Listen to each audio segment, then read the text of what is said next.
pagi teman-teman, kita berjumpa lagi dalam video pembelajaran online ya, masih tentang cara menyusun sistem talent management ya, bagaimana Anda mendevelop talent-talent Anda, bagaimana Anda mengembangkan top talent dalam perusahaan Anda sehingga kinerjanya menjadi jempolan, ya, top Marco top, Jos Marco Jos. Nah, dalam slide video-video sebelumnya ya, jadi kita sudah lalui ya, jadi dalam video sebelumnya kita sudah belajar mengenai bagaimana mengidentifikasi critical position, posisi-posisi kunci, kemudian bagaimana mengidentifikasi potential talents, dan kemudian sekarang kita bicara mengenai talent development intervention. Ya. Dalam video sebelumnya juga sudah saya sebutkan ya, contohnya seperti ini ya. Jadi ini adalah posisi-posisi yang kita anggap sebagai posisi kunci dalam industri manufacturing ya. Ada sales, ada production, ada PPIC, itu kita anggap posisi-posisi kunci dalam perusahaan industri manufacturing. Ya. Kalau di rumah sakit ya mungkin dokter sama perawat, kalau di rumah makan koki gitu ya. Kalau di perusahaan consumer good mungkin marketing manager dan sales managers ya, juga termasuk production. Ya. Dan sekali lagi ketika kita mengidentifikasi top talent itu tidak tergantung hierarki ya. Jadi ada yang bisa managers, ada yang baru assistant manager, bahkan ada supervisor.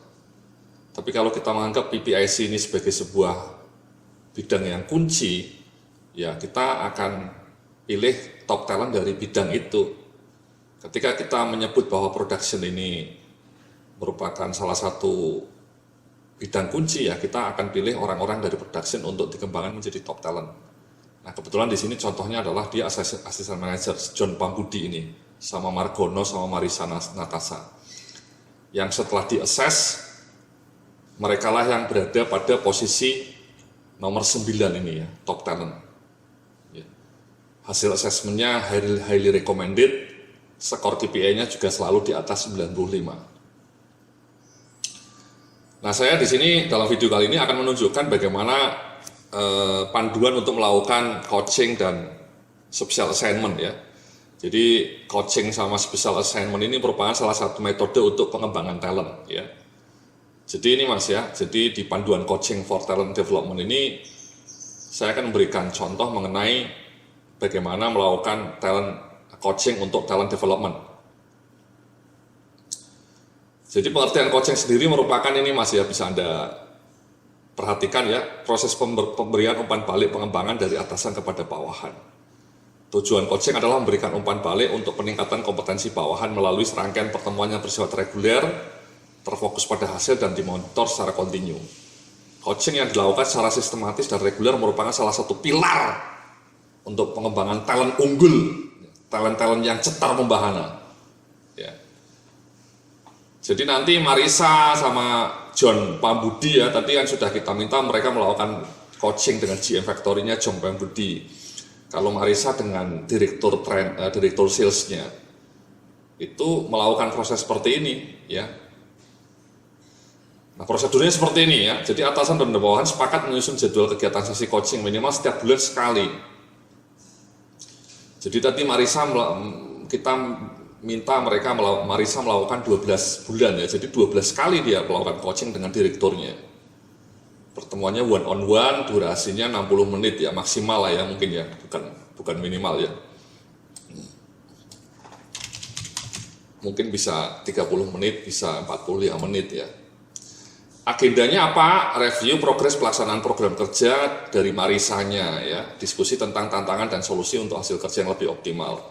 Umpan balik pengembangan kompetensi dari Marisanya atau dia bawahan ya. Bawahannya dalam hal ini Marisa atau John Pambudi tadi. Jadi review ini mas ya, mendiskusikan tentang kemajuan pelaksanaan program kerja yang dilakukan oleh bawahan, oleh staf, oleh Marisanya tadi. Kemudian nanti Marisa menyampaikan progres kemajuan tugas yang dilakukan dan atasan mendengarkan dengan penuh atensi. Nah ini yang penting ya, diskusi tentang tantangan dan solusi untuk hasil kerja yang lebih optimal. Mendiskusikan langkah-langkah perbaikan atau solusi yang harus dilakukan oleh Marisa agar kinerja makin meningkat. Langkah-langkah perbaikan merupakan hasil diskusi antara direktur sales dengan Marisanya ya. Langkah perbaikan atau solution plan harus memuat hasil yang diharapkan dan hasilnya akan dimonitor dalam sesi coaching berikutnya. Ini kunci nih Mas ya, saya sering melakukan coaching dengan beberapa klien, itu malah mentalitasnya itu fokus pada kendala ya. Kalau meeting mengenai perbaikan kinerja itu selalu yang muncul kalimat kendala Pak Yudhya, masalahnya ini, masalahnya itu, problemnya ini, problemnya itu, kendalanya ini, kendalanya itu. Jadi selalu fokus pada negatif, kendala, problem, masalah. Sebaiknya kalimat-kalimat negatif seperti itu diganti Mas, diganti dengan yang auranya lebih positif, yakni solusi. Dan bilangnya jangan kendala tapi tantangan. Ini loh Pak Yudhya tantangannya. Dan kemudian ini solusinya. Jadi ketika Anda coaching itu fokus on solution, bukan blaming, bukan menyalahkan pihak lain, menyalahkan ekonomi lah, menyalahkan pemerintah lah, atau menyalahkan Nyi Roro Kidul gitu ya. Jadi jangan, Anda harus fokus ke solusi. Ini loh tantangannya Pak Direktur, ya. Dan ini solusi dari kami, pilihannya seperti ini. Itu kan luar biasa. Ya Mas ya, Mbak-mbak ya, Bapak Ibu-ibu yang dimuliakan ya. Nah setelah itu kemudian umpan balik ya, jadi dalam hal ini direkturnya Natasha memberikan, Marina Natasha yang memberikan masukan kepada Mbak Natashanya mengenai peningkatan soft kompetensi, misal bagaimana cara meningkatkan negosiasi, problem solving atau kecakapan planning skills. Disinilah kemudian direkturnya atau GM-nya tadi harus punya coaching skills juga. Kalau dia tidak bisa coaching skills, ya dia tidak bisa memberikan feedback Mas, Mbak ya. Jadi harus ahli juga atasannya sebagai seorang coach gitu ya. Poin-poin materi tentang peningkatan soft skills disampaikan oleh atasan kepada bawahan secara sistematis dan bersifat praktikal. Atasan meminta kepada bawahan agar bisa mempraktekkan masukan soft skills yang telah diberikan. Jadi nanti atasannya itu ya atasannya Marina sama atasannya John Pambudi meminta mereka untuk mempraktekkan masukan soft skill yang telah diberikan. Dan kemudian setiap kegiatan sesi coaching sebaiknya didokumentasikan dalam forum coaching ya. Nanti saya tunjukkan filenya. Setiap atasan dan bawahan harus menyerahkan soft copy ini kepada bagian SDM untuk didokumentasikan. Form bisa dikirim dalam bentuk soft copy. Ya disinilah fungsi SDM ya. Jadi fungsi SDM untuk melakukan monitoring. Caranya adalah ya dia harus minta copy formnya ini, form coaching ini. Idealnya form coaching ini tidak lagi dalam bentuk manual Mas ya, tapi dalam bentuk aplikasi ya, dalam bentuk software ya, itu lebih canggih.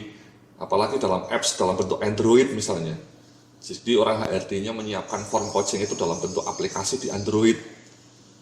Ya, Marina sama direkturnya itu bisa ngisi konten coachingnya itu melalui smartphone mereka di aplikasi Android. Orang HRD-nya bisa memantau melalui Android. Itu kan dahsyat Mas ya, keren. Ya jangan pakai lagi Excel atau Word gitu ya. Idealnya seperti itu Mas, itu namanya inovasi Mbak-mbak ya.